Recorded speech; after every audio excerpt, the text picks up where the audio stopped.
Welcome to Devendra methods.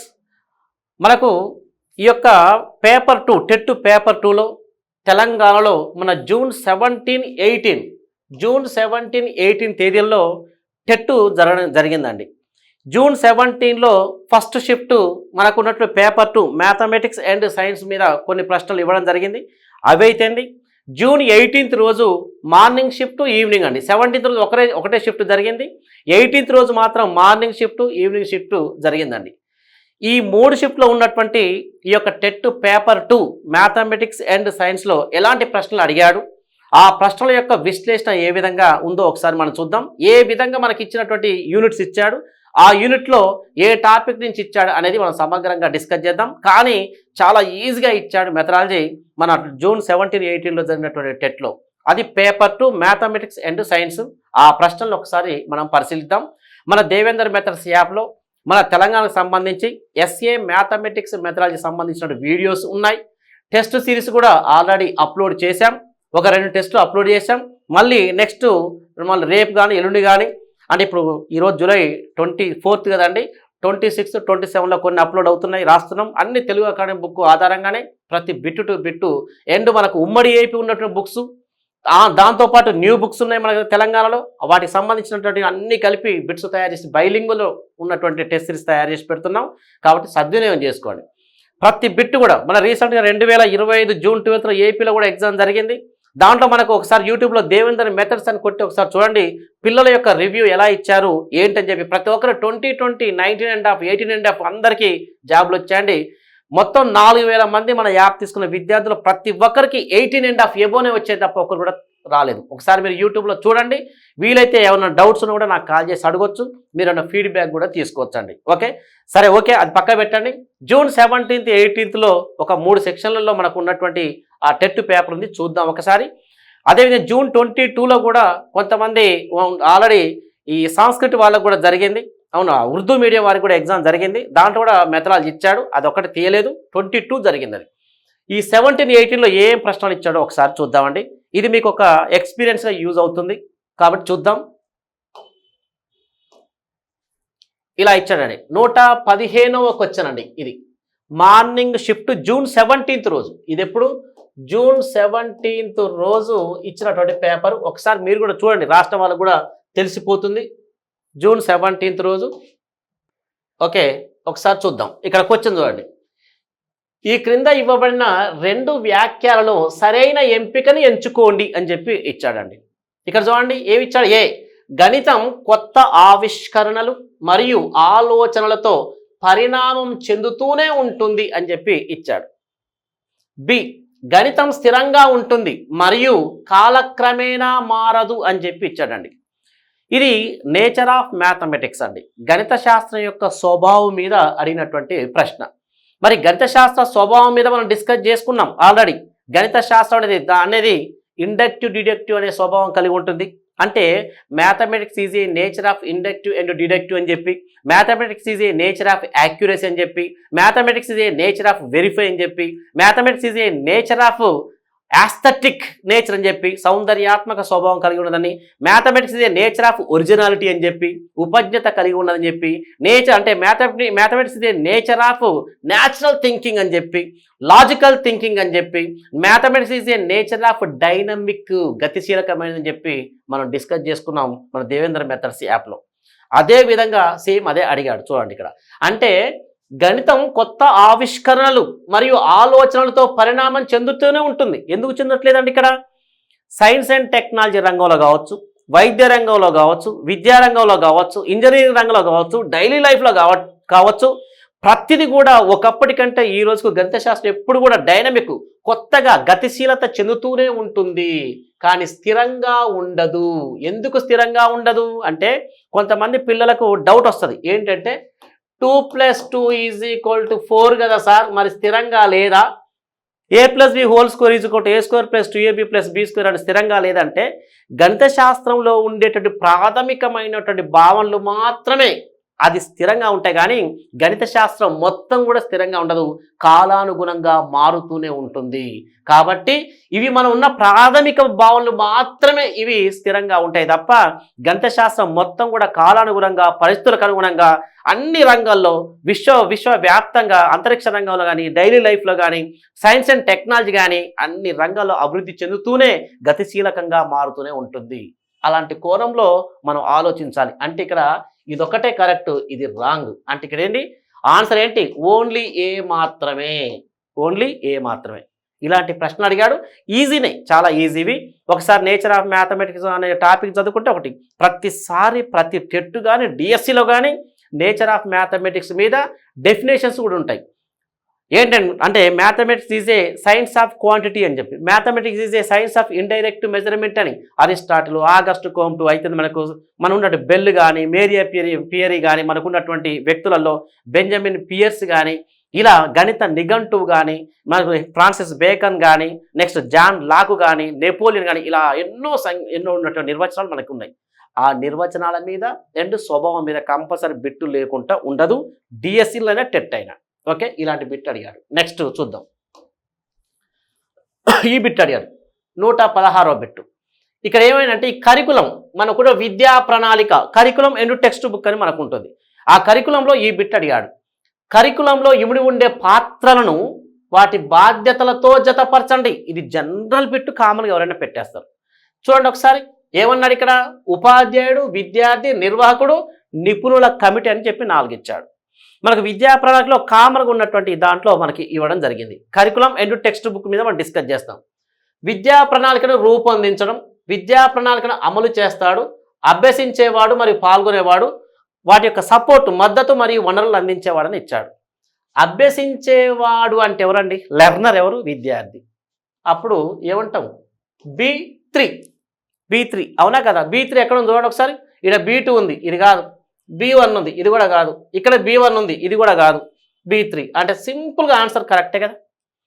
అంటే మీరు ఎప్పుడు ఎగ్జామ్ పెట్టినా కూడా టెట్ కానీ డిఎస్లో ఏం చేస్తారంటే ఈ 4 చదివి దేనికి చెప్పి ఇలా మొత్తం దాన్ని చూస్తే ఉన్న టైం మొత్తం పోతుంటుంది. తర్వాత ఈ 4 చూసి 4తో మళ్ళీ 4 వెతుకుతూ ఉంటారు. A1 కరెక్టా, B2 కరెక్టా, ఇలా చేస్తుంటారు. ఇంతలో టైం అయిపోయింది. సిబిటి టెస్ట్ మనం కర్సర్ మౌస్ పట్టుకుంటే అది ఎటో పోయింది ఉంటుంది.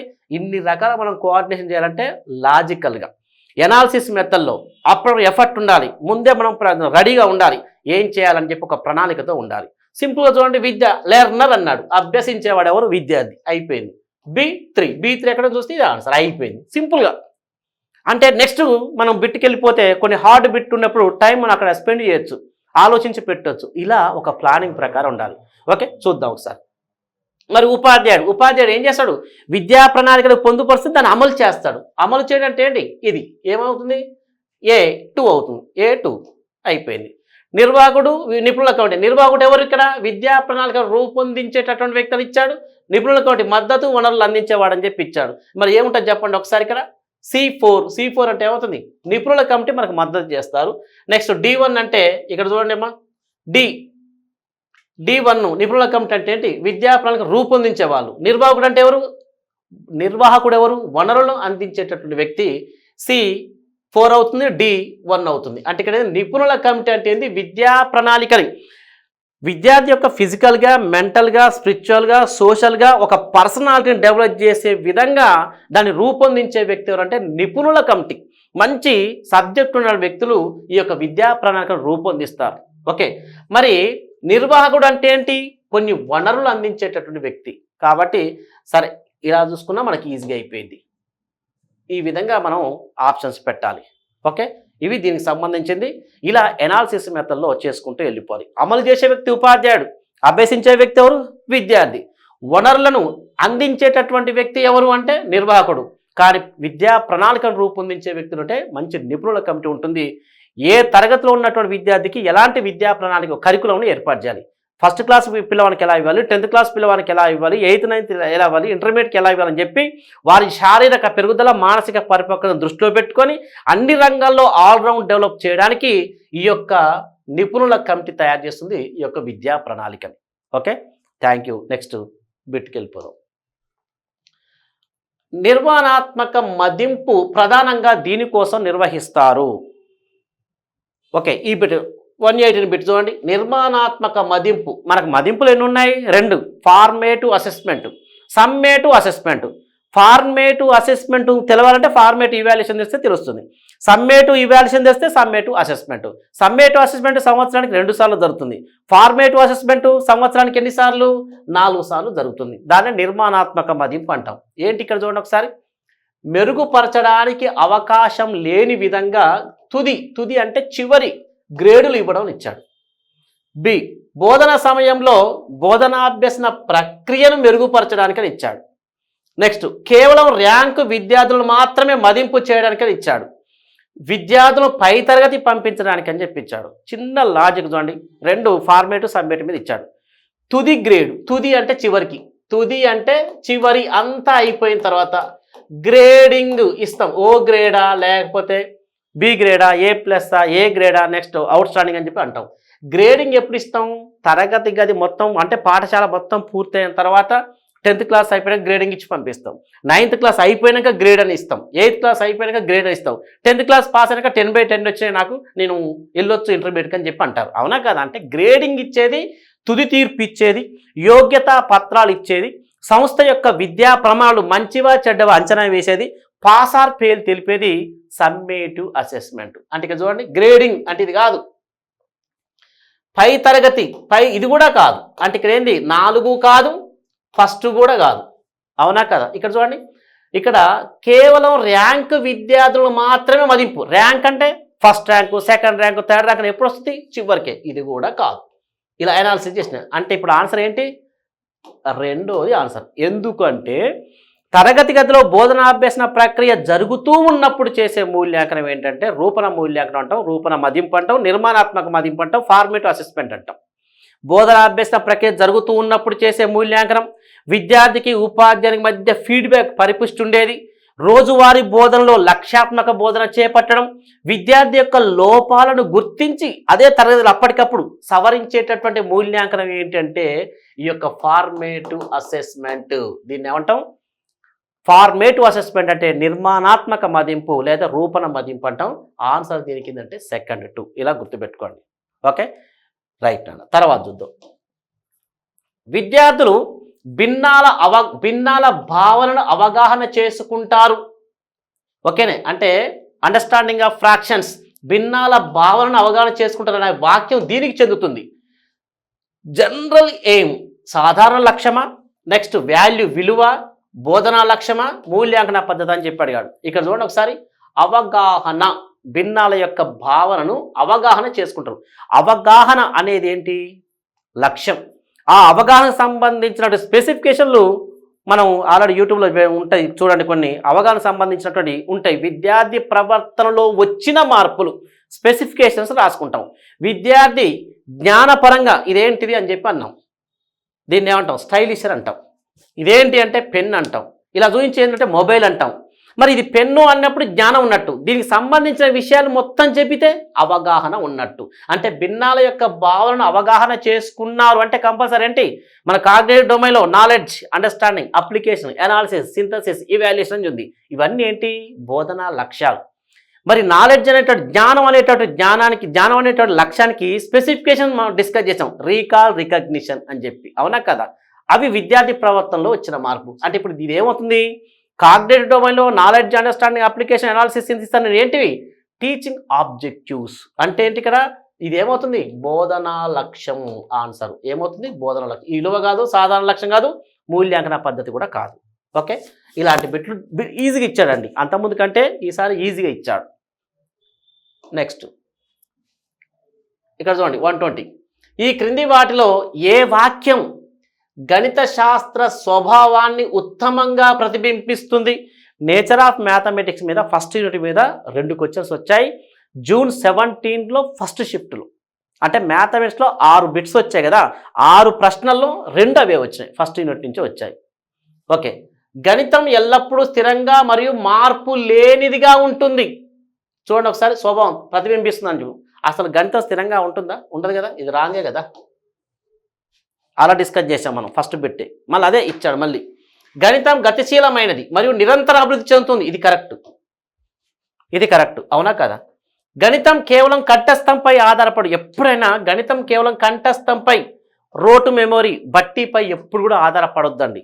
అయితే మనం స్కూళ్ళల్లో నిగమన పద్ధతి అంటే మనం చూడండి, ఇప్పుడు అందరూ కూడా a+b² అని, a+b అని, a+b+c² అని చెప్పి, sin θ by cos θ tan θ అని చెప్పి, cos by sin అంటే cot θ అని చెప్పి, ఇలా అన్ని సూత్రాలు బట్టి నేర్చుకునే పోతున్నాం కాబట్టి సిలబస్ తొందరగా అవుతుంది. అది డిడక్టివ్ మెథడ్లో నేర్చుకుంటాం. అది కరెక్టా?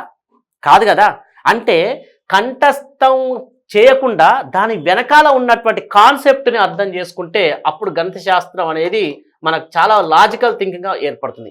ఎప్పుడైనా కంఠస్థంగా దాని వెనక ఉన్నటువంటి బ్యాక్గ్రౌండ్ ఏంటి కాన్సెప్ట్గా నేర్చుకోవాలి. బట్టి పట్టొద్దు, మనమే కొత్త విషయాలు కనుక్కునే విధంగా ఉండాలి. అంటే కంఠస్థం అనేది పనికి రాదు, చేయకూడదు, అది తాత్కాలికమే. కాబట్టి ఇది కూడా ఏమన్నాం, స్వభావాన్ని ఉత్తమంగా ప్రతిబింబిస్తుంది అన్నాడు. ఉత్తమం అంటే మంచి, ఇది కూడా కాదు. గణితానికి నిజ జీవితంలో అనువర్తనం లేదు. అసలు మార్నింగ్ మనం లేచేటప్పుడు వాచ్ చూసుకుంటే ఎన్ని గంటలు లేవాలి? డిఎస్సి రేపు నోటిఫికేషన్ వచ్చిన దానికి ఎన్ని గంటలు లేవాలి? 4:35కి లేవాలి, నైట్ 12 దాకా చదువుకోవాలి. కానీ ఇప్పుడు మనం అట్లా కాదు. 8 గంటలు లేచాం అనుకో, ఇంటికాడ అమ్మ నాన్న తిడుతూనే ఉంటారు మనని.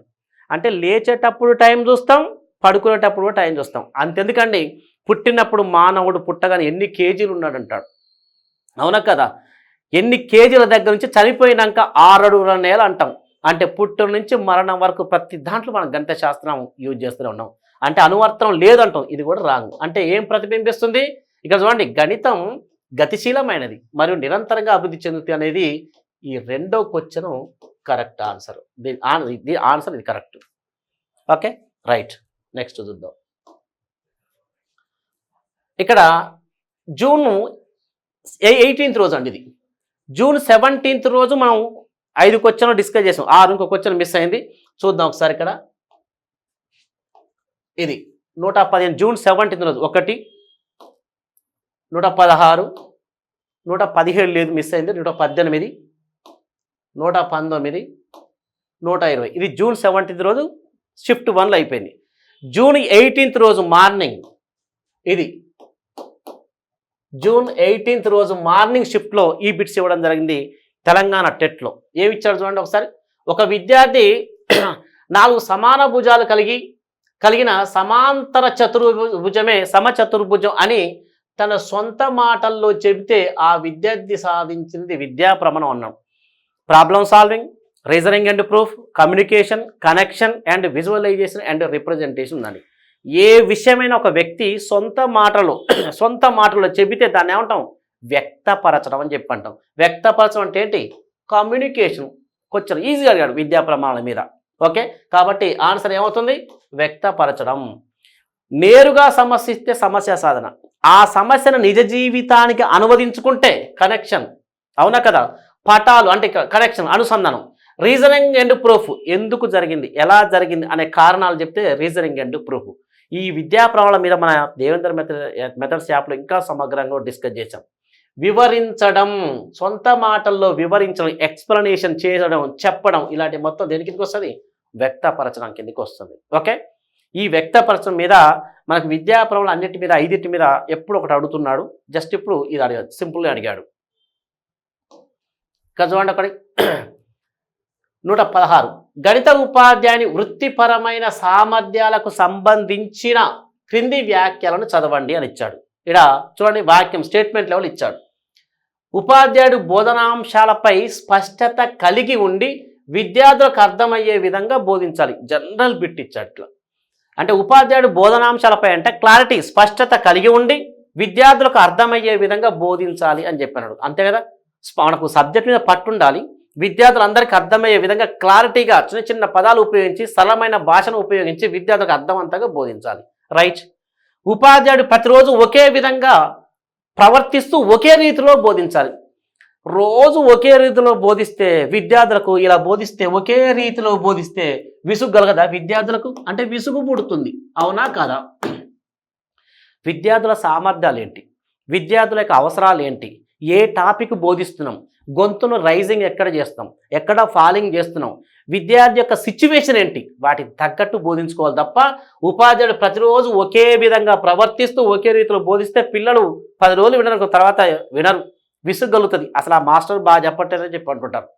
పిల్లల యొక్క అవసరాలు, వారి అభిరుచులకు తగ్గట్టు, వారి సామర్థ్యాలకు తగ్గట్టు, పాఠ్యాంశ స్వభావాన్ని బట్టి ఏ పద్ధతిలో బోధిస్తే బాగుంటుంది. ఈ టాపిక్ని ఇండక్టివ్ మెథడా, డిడక్టివ్ మెథడా, లేకపోతే స్టోరీ టెల్లింగ్ మెథడ్లో బోధించాలా, ప్రాజెక్ట్ మెథడా, హ్యూరిస్టిక్ మెథడా, మనకున్న యాక్టివిటీ బేస్డ్ మెథడా, అవునా కదా? ఇవన్నీ రకాల ఏ బోధనా పద్ధతి అవసరం ఉంటుందో ఆ బోధనా పద్ధతి ప్రకారం బోధించాలి. అంటే ఇక్కడ ఏంటి, స్టేట్మెంట్ 1 కరెక్ట్, ఇది తప్పు. అంటే ఏమవుతుంది ఇక్కడ చూడండి ఒకసారి, వాక్యం 1 సత్యం, వాక్యం 2 అసత్యం. అంటే ఇక్కడ ఏంది, ఈ 4th కరెక్ట్, గుర్తుపెట్టుకోండి.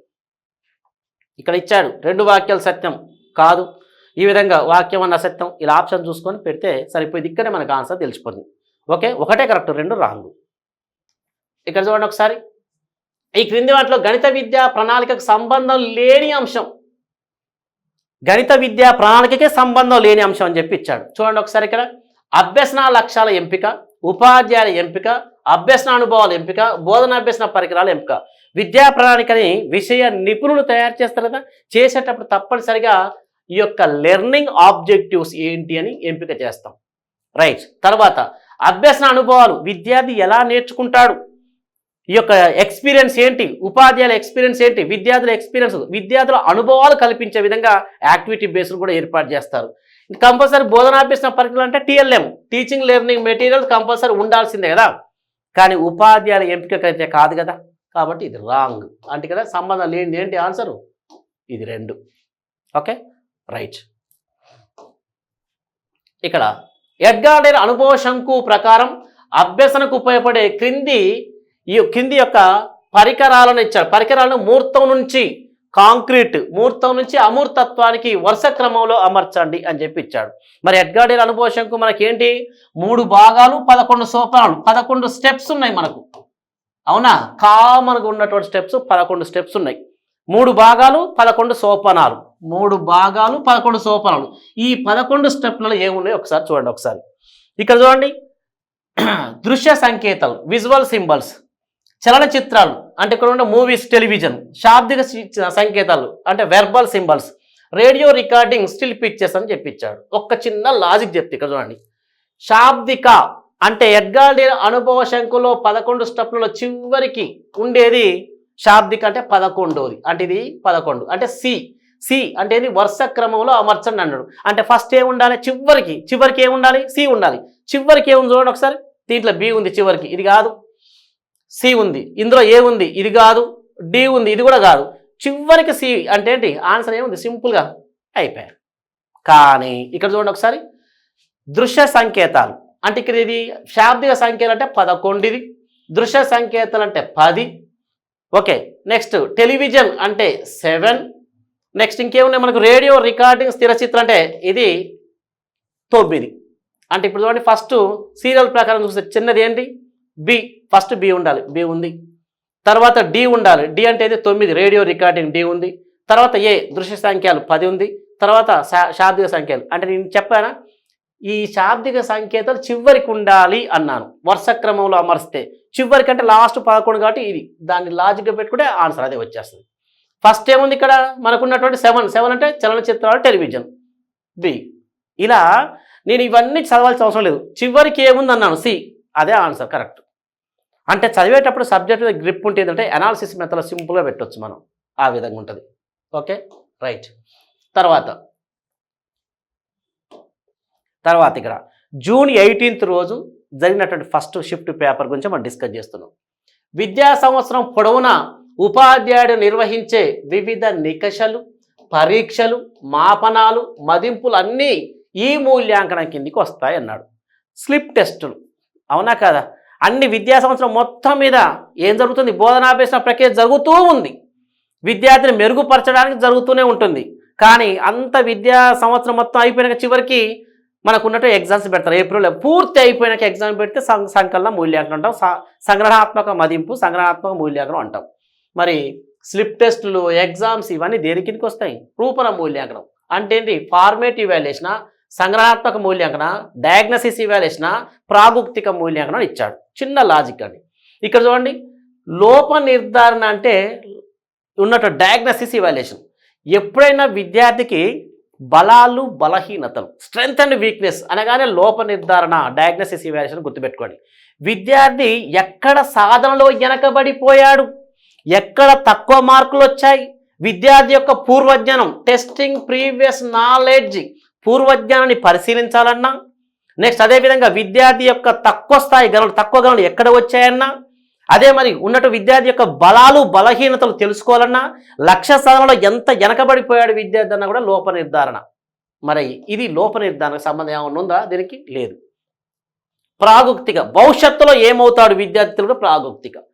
మరి బోధనాభ్యసన ప్రక్రియ మొత్తం పూర్తయిన చేస్తే సంగ్రహణాత్మకం. ఇక్కడ ఏమన్నాడు, సంవత్సరం పొడవునా ఉపాధ్యాయుడు నిర్వహించే అంటే బోధనాభ్యసన ప్రక్రియ జరుగుతూ ఉంది, నికషాలు పరీక్షలు మాపనాలు ఇవన్నీ జరుగుతున్నాయి. అన్నీ జరిగిన తర్వాత ఫైనల్గా అప్పుడు డిసైడ్ చేస్తాం దానికి. కాబట్టి ఇది ఏముంది ఆన్సర్, ఫార్మేటివ్ ఇవాల్యుయేషన్. ఇది ఆన్సర్ కరెక్ట్ అండి. ఇది జూన్ 18th రోజు జరిగినటువంటి ఎగ్జామ్ మార్నింగ్ షిఫ్ట్.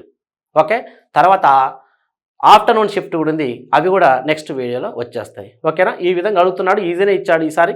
కాబట్టి రేపు తెలంగాణలో కూడా డిఎస్సి ఎప్పుడు పడుతుందో కూడా తెలియదు, కానీ ఇప్పటి నుంచే ప్రాక్టీస్ చేయండి. ఎవరో డౌట్స్ ఉంటే ఫోన్ చేసి అడగవచ్చు. మన దేవేందర్ మెథడ్స్ యాప్లో కంపల్సరీగా మొత్తం తెలంగాణకు సంబంధించినటువంటి వీడియోస్ ఉన్నాయి. టెస్ట్ సిరీస్ బైలింగ్లో కూడా ఉంది.